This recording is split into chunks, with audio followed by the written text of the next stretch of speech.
Hey guys, hello and welcome back. My name is Raza Ahmad और आप हैं फाउंडेशन क्लासेस के ऑनलाइन प्लेटफॉर्म पे। आज हम करने वाले हैं last lecture of motion chapter 8 of your NCERT और आज हम देखने वाले हैं यूनिफॉर्म सर्कुलर मोशन। तो अब तक जितना भी हमने टॉपिक कवर किया है उन सारे टॉपिक में हम देख रहे थे particle was moving in a straight line, straight line motion हम कर रहे थे। और स्ट्रेट लाइन मोशन के लिए हमने इक्वेशंस ऑफ मोशन भी देखा, हमने बहुत सारे तरह के क्वेश्चंस भी इस पर सॉल्व किया। और सारा का सारा क्वेश्चन, आप एक चीज़ यहाँ पे नोटिस आपने किया होगा दैट जितना भी रेफरेंस पॉइंट्स वगैरह हम चूज़ कर रहे थे वो सारे पॉइंट्स एक स्ट्रेट लाइन में लाई कर रहे थे। मतलब हम सारे चीज़ों के लिए स्ट्रेट लाइन मोशन में सारी चीज़ों को कंसिडर कर रहे थे। बट यहाँ से आपका एक छोटा सा पार्ट है यूनिफॉर्म सर्कुलर मोशन। ऐसा तो नहीं कि ऑब्जेक्ट हमेशा स्ट्रेट लाइन में मूव करे, like the minute and the hour hands of your clock, it moves in a circular path, okay. And when you see an athlete moving in a circular track, you might be very confused that what is this kind of motion. So this is called as a uniform circular motion or circular motion if an object travels in a circular path. Circular path में अगर कोई object travel करता है तो उस motion को हम कहते हैं सर्कुलर मोशन। तो ज़रूरी नहीं है दैट ऑब्जेक्ट हमेशा एक स्ट्रेट पाथ ही कवर करे, कभी ऑब्जेक्ट सर्कुलर पाथ में भी चलता है, ठीक है। तो आज हम इस टॉपिक को कवर करने वाले हैं, ठीक है। तो चलिए शुरू करते हैं आज की class. And before we begin I would like all of you to please subscribe the channel and hit the bell icon.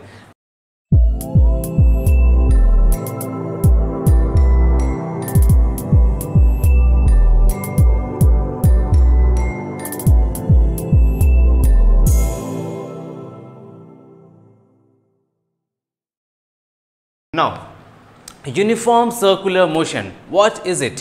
सबसे पहले तो हम इसका डेफिनेशन देख लेते हैं, बिकॉज अगर आपसे एग्जामिनेशन में पूछा जाए तो आपसे पूछेगा what is uniform circular motion. आपको डिफाइन करना है। इस सर्कुलर मोशन को हम दो तरीके से डिफाइन कर सकते हैं। देखो, पहला तरीका है first statement, if an object travels equal distance in equal time interval.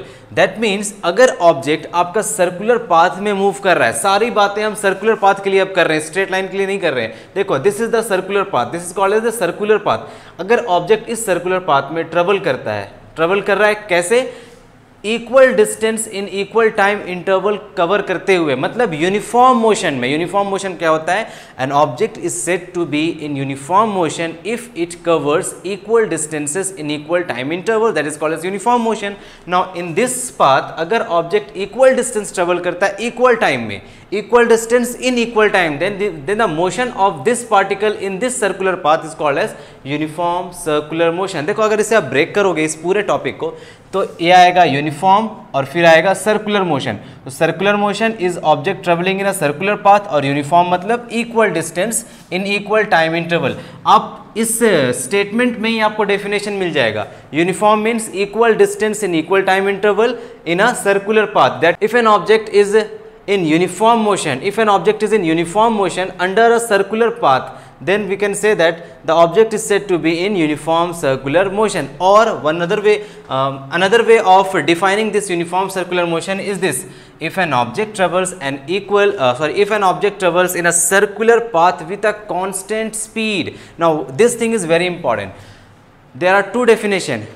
Covers equal distances in equal time interval, बात सेम ही है। कांस्टेंट स्पीड का मतलब वही होता है। कांस्टेंट स्पीड, यूनिफॉर्म स्पीड क्या होता है? अगर ऑब्जेक्ट एक ही स्पीड के साथ, सपोज ये ऑब्जेक्ट इस सर्कुलर पाथ में मूव कर रहा है 2 मीटर पर सेकेंड की स्पीड से, then we will say that the object is moving in a uniform circular motion.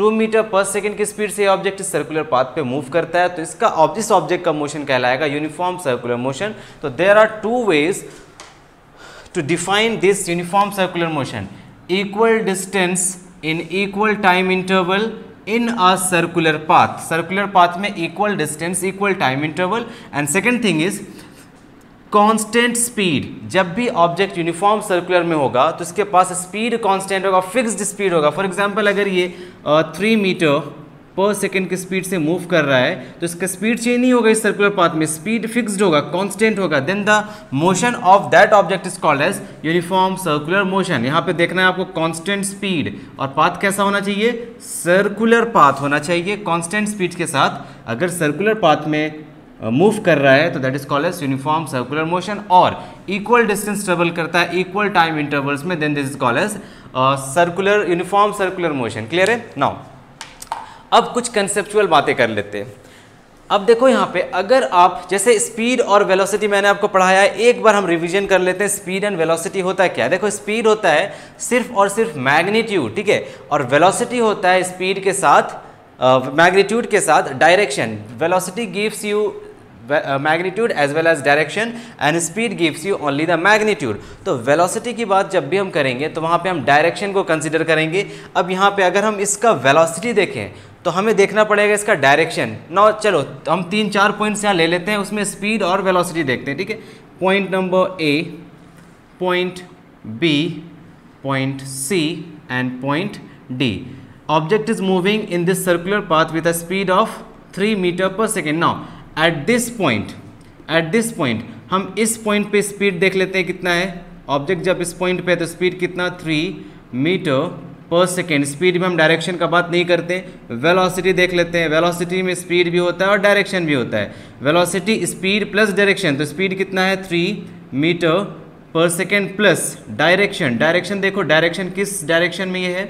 अब देखिए सर्कुलर मोशन में जब आपको डायरेक्शन निकालना है तो आप टेंजेंशियल डायरेक्शन लोगे हमेशा। जैसे ऑब्जेक्ट इस तरफ मूव कर रहा था तो इस पॉइंट पे इसका डायरेक्शन हो जाएगा टेंजेंशियल, टेंजेंट बनाएंगे हम यहाँ पे। तो इस पॉइंट पे ऑब्जेक्ट का डायरेक्शन इधर है, ठीक है, समझ आ रहा है। तो स्पीड हो गया 3 मीटर, वेलोसिटी हो गया 3 metre per second, 3 metre per second in this direction. Velocity is in this direction. Now at point B, you can see speed is again 3 meter per second, but velocity is 3 meter per second in this direction plus direction के साथ हम लिखते हैं velocity, ठीक है। देखो ए point पे और बी पॉइंट पे स्पीड तो सेम था बट वेलोसिटी अलग हो जा रहा है क्योंकि डायरेक्शन सेम हो जा रहा है। पहले इस डायरेक्शन में ऑब्जेक्ट मूव कर रहा था, अब इस डायरेक्शन में मूव कर रहा है। तो स्पीड के साथ जब डायरेक्शन चेंज हो जाए तो आप उसे कहोगे वेलोसिटी। देखो यहाँ पे वेलोसिटी अलग, यहाँ पे वेलोसिटी अलग। इस पॉइंट पे वेलोसिटी का डायरेक्शन इस डायरेक्शन में, तो यहाँ पे velocity 3 metre per second in this direction, but speed is same 3 metre per second. यहाँ पे स्पीड तो सेम है 3 metre per second and velocity अब फिर डायरेक्शन चेंज हो गया। इस पॉइंट पे हम देखेंगे तो इस पॉइंट पे भी ये रहा आपका velocity which is 3 metre per second plus the direction. ये हो गया आपका डायरेक्शन के साथ साथ वेलोसिटी। अब इस पे स्पीड निकालोगे तो this is also 3 metre per second. अब नाउ देखो हर एक पॉइंट पे ए बी सी डी सारे पॉइंट्स को आप कंसिडर करोगे तो क्या देखोगे यहाँ पे, देखिए आपको यहाँ दिख रहा होगा that speed is constant, speed is not changing but velocity is changing because direction is changing. मैंने आपको बताया है दैट वेलोसिटी किन किन फैक्टर्स से चेंज होगा। पहला चीज़ तो वेलोसिटी चेंज करना है। देखो वेलोसिटी के पास क्या क्या होता है, देखो वेलोसिटी के पास होता है मैग्नीट्यूड प्लस डायरेक्शन, यही तो होता है वेलोसिटी। तो स्पीड कब चेंज होगा, जब आप वेलोसिटी का मैग्नीट्यूड चेंज करोगे। If the magnitude changes then velocity changes. दूसरा, if the direction changes then also velocity changes. Third, if both magnitude as well as direction changes then also velocity changes. तो velocity 3 चीज़ों से change हो सकता है। पहले आप स्पीड का वेलोसिटी का मैग्नीट्यूड चेंज कर दो। सपोज यहाँ पे 3 मीटर पर सेकेंड, यहाँ पे 4 मीटर पर सेकेंड, यहाँ पे 5 मीटर पर सेकेंड, यहाँ पे 6 मीटर पर सेकेंड। तो वेलोसिटी का मैग्नीट्यूड तो चेंज हो गया 3 से 4, 4 से 5, 5 से 6। तो इस तरह अगर मैग्नीट्यूड चेंज होगा तो वेलोसिटी भी चेंज होगा। दूसरा चीज़ है मैग्नीट्यूड फिक्स्ड है, जैसे इस केस में मैग्नीट्यूड फिक्स्ड है 3, 3, 3, 3, सेम मैग्नीट्यूड है वेलोसिटी का, बट डायरेक्शन चेंज कर दो। इधर इस डायरेक्शन में, इधर इस डायरेक्शन में, इधर इस डायरेक्शन में और इधर इस डायरेक्शन में डायरेक्शन चेंज कर दो तब भी वेलोसिटी चेंज होगा। तीसरा चीज़ है आप मैग्नीट्यूड के साथ साथ डायरेक्शन दोनों चेंज कर दो। 3 metre per second in this direction, 4 metre per second in this direction, 5 metre per second in this direction and 6 metre per second in this direction.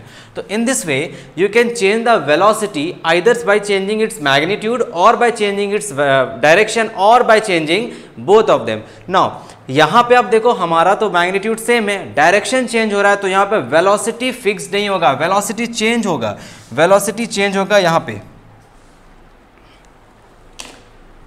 तो अगर हम लिखेंगे तो यहाँ पे देखिए स्पीड, स्पीड कैसा है, स्पीड है constant, speed is constant, but velocity, velocity is changing. Why this velocity is changing? Because of the change in direction, because of the change in the direction, velocity changes because of the change in the direction, direction change नहीं होता तो velocity change नहीं होता। तो uniform circular motion में speed आपका constant होगा but velocity आपका चेंज करेगा बिकॉज डायरेक्शन चेंज हो रहा है। ठीक है, एक एग्जांपल लेते हैं इसका, बहुत ही सिंपल सा एग्जांपल। एक स्टोन को एक धागे से बांधो और स्टोन को घुमाओ, स्टोन को घुमाएंगे, जोर जोर से घुमाओ और अचानक से ये स्टोन मान लो कहीं पे टूट जाता है। सपोज इस पॉइंट पे आने के बाद, इस पॉइंट पे आने के बाद स्टोन घूम रहा है, इस पॉइंट पे आने के बाद स्टोन टूटा, तो स्टोन अभी तक घूमता रहे, टूटने के बाद स्टोन घूमता रहेगा क्या? नहीं, यहाँ पे स्टोन टूटा तो स्टोन इस डायरेक्शन में चला जाएगा, इस पॉइंट पे स्टोन टूटा तो इस डायरेक्शन में जाएगा, इस पॉइंट पे टूटा तो उस डायरेक्शन में जाएगा, इस पॉइंट पे धागा टूटा तो आपके डायरेक्शन में जाएगा। तो direction of velocity, direction change करने से डायरेक्शन ऑफ मोशन चेंज होगा तो वेलोसिटी भी चेंज होगा। ठीक है, तो यूनिफॉर्म सर्कुलर मोशन में speed remains constant and velocity changes. Velocity क्यों चेंज होता है? Because of the change in the direction velocity changes. Okay, इतनी बातें समझ आ गई आपको, स्पीड कांस्टेंट, वेलोसिटी चेंजिंग। अच्छा, आप एक बात बताओ, अगर वेलोसिटी चेंज करेगा, अगर वेलोसिटी चेंज करेगा तो क्या उस ऑब्जेक्ट के पास एक्सेलरेशन होगा? बिल्कुल होगा, क्योंकि एक्सेलरेशन क्या होता था? Acceleration was change in velocity, change in velocity upon time. Acceleration यही होता था ना, acceleration is defined as the rate of change of velocity. Now velocity change होगा तो एक्सेलरेशन आएगा। नाउ यहाँ देखो क्या वेलोसिटी चेंज हो रहा है, बिल्कुल। तो क्या इस ऑब्जेक्ट के पास एक्सेलरेशन आएगा? बिल्कुल, इस ऑब्जेक्ट के पास होगा एक्सेलरेशन। नाउ एक्सेलरेशन भी तो एक वेक्टर फिजिकल क्वांटिटी है। जब ये एक्सेलरेशन वेक्टर फिजिकल क्वांटिटी है तो एक्सेलरेशन का भी एक डायरेक्शन होना चाहिए, है ना। एक्सेलरेशन का डायरेक्शन क्या होगा, यहाँ देखकर बताओ। एक्सेलरेशन का डायरेक्शन क्या होगा? देखो, एक्सेलरेशन का डायरेक्शन होगा towards the centre of this circle, यहाँ पे होगा। एक्सेलरेशन का डायरेक्शन हर पॉइंट पे सेंटर पे होता है। ठीक है, कैसे होगा? देखिए, अगर आप एक धागा बांधो स्टोन में और घुमाओ, आप घुमाओगे देखोगे इस धागा स्ट्रेट हो जाता है, बहुत ये धागा टाइटली घूमता रहता है, धागा हर पॉइंट पे टाइट हो जाएगा। ठीक है, धागा लूज नहीं होगा कभी किसी पॉइंट पे। आप घुमाओगे तो वो धागा खिंचाएगा, वो खींचने की वजह से धागा में एक टेंशन डेवलप होगा। टेंशन हम बोलते हैं, ये एक टेंशन मतलब सिर्फ समझ लो धागा स्ट्रेट हो गया, वहाँ पे एक टेंशन एक तरह का फोर्स है, तो धागा में इस तरह से टेंशन डेवलप होता है। ठीक है, तो इस तरह का ये फोर्स है, तो इसका जो एक्सेलरेशन है वो सेंटर की तरफ होगा। इस सेंटर को हम मान लेते हैं ओ।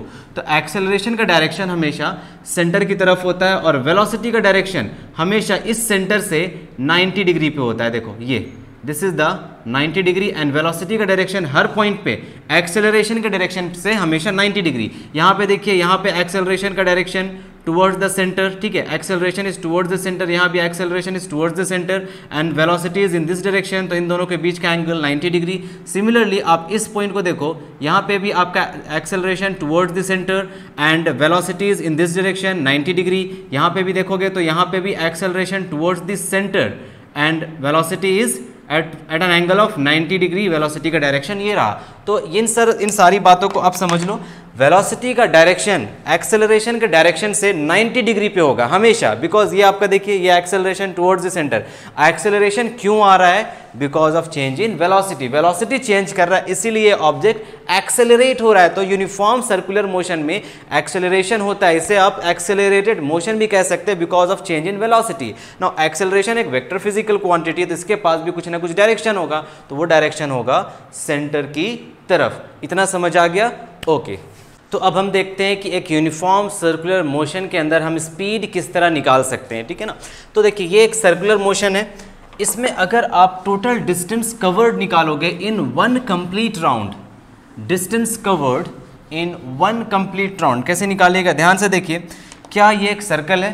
अगर ऑब्जेक्ट ए पॉइंट से जर्नी शुरू करके वापस इसी पॉइंट पे आ जाता है, तो एक कंप्लीट राउंड में ऑब्जेक्ट ने कितना डिस्टेंस ट्रेवल किया?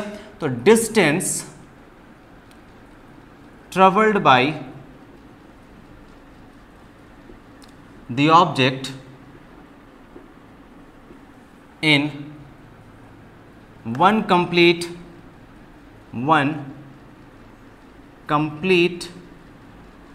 राउंड इज इक्वल टू, एक कंप्लीट राउंड में ये डिस्टेंस कवर करेगा equal to the circumference of the circle, is equal to the circumference of the circle. What is the circumference of the circle?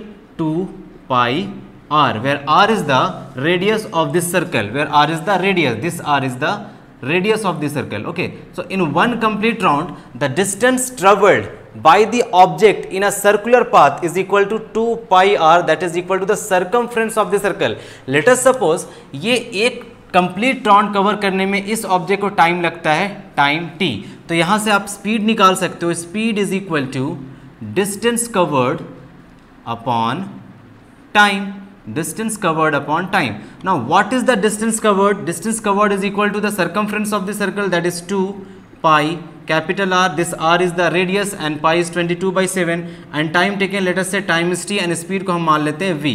तो speed in a circular motion, the speed of an object moving in a circular motion is given by v is equal to 2 pi r divided by t. If it is in SI unit then the unit of speed will be meter per second. Okay, clear है? तो इतनी बातों को आपको समझना है. अगर यही ऑब्जेक्ट हाफ सर्कल कंप्लीट करता है, ये तो कंप्लीट सर्कल है, वन कंप्लीट राउंड में अगर हाफ राउंड आप देखोगे तो हाफ राउंड में ये कितना स्पीड हो जाएगा इसका, इन हाफ राउंड तो स्पीड हो जाएगा हाफ राउंड में. देखो अगर यहाँ से शुरू किया तो हाफ राउंड में ये ऑब्जेक्ट सिर्फ यहाँ तक पहुँचेगा तो half of the circumference of the circle ये ट्रेवल करेगा, इतना ट्रेवल करेगा. This is the half of circumference. तो velocity will be equal to half of circumference. क्या है? हाफ ऑफ सर्कमफ्रेंस है 2 pi r डिवाइडेड बाई 2. यही होता है half of circumference divided by the time. ये 2 से 2 घट गया, ये आ गया pi r divided by t. ऐसा यूनिट में मीटर per second. तो velocity in half round is pi r by t meter per second and velocity in one complete round is 2 pi r divided by t meter per second. चलिए कुछ questions कर लेते हैं. 2 questions मैं आपको कराऊंगा और आपका कंसेप्ट पूरा क्लियर हो जाएगा इस यूनिफॉर्म सर्कुलर मोशन से. ठीक है, चलिए देखते हैं. स्क्रीन में आपको दिख रहा होगा question. Vinayak drives his car, question number 1. Vinayak drives his car around a circular park. This is a circular park. Vinayak is driving his car on this circular park with a radius of 7 kilometer.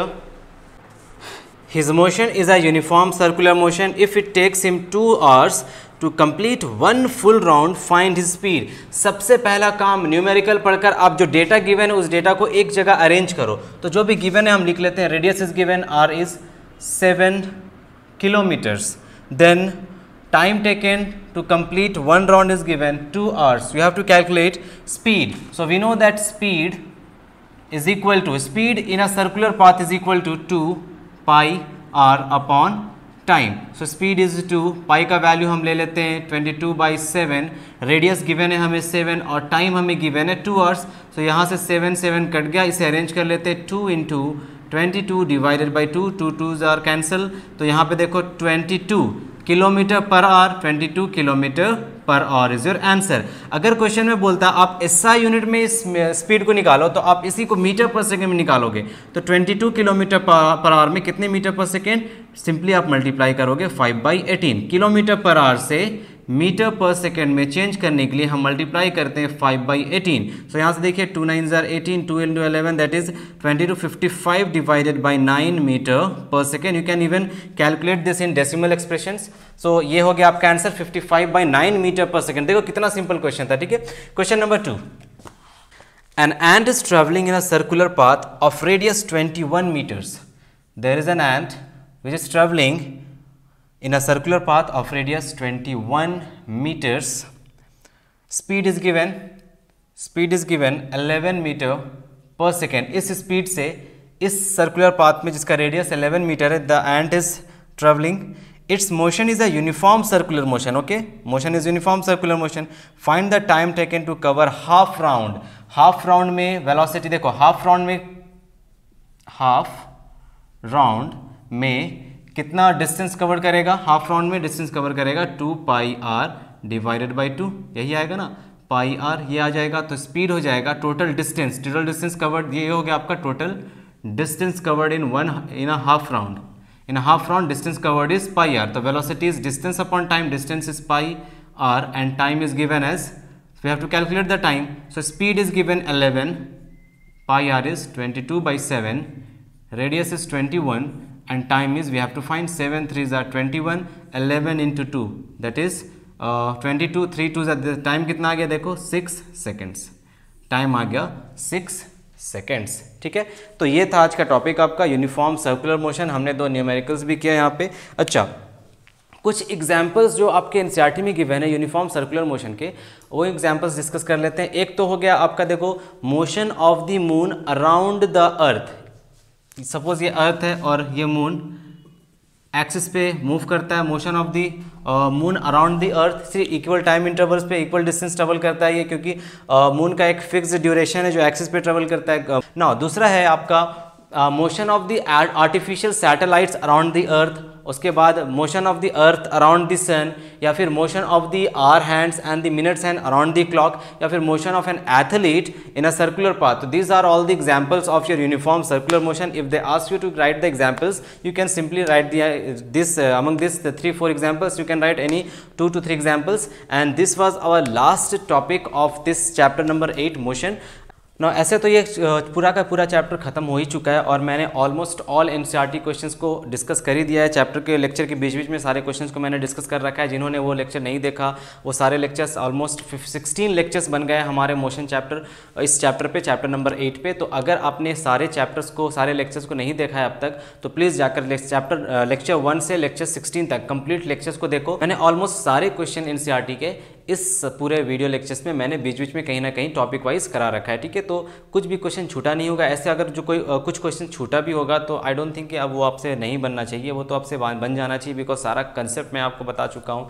और अगर आप चाहते हो कि मैं फिर से कुछ और लेक्चर्स लेकर आऊँ, लाइक फ्रीक्वेंटली आस्क क्वेश्चंस में एक थियोरी का पार्ट रहेगा और एक न्यूमेरिकल्स का पार्ट रहेगा, तो प्लीज़ लेट मी नो। अगर आपके तरफ से वैसा कुछ डिमांड आया तो मैं 2 लेक्चर्स और बनाऊंगा, जिसमें एक लेक्चर में हम करेंगे सारा frequently asked questions from your theoretical part and all the numericals part in your second video. Okay, तब तक के लिए आप इसी तरफ चैनल पे बने रहें and all the very best and thank you very much.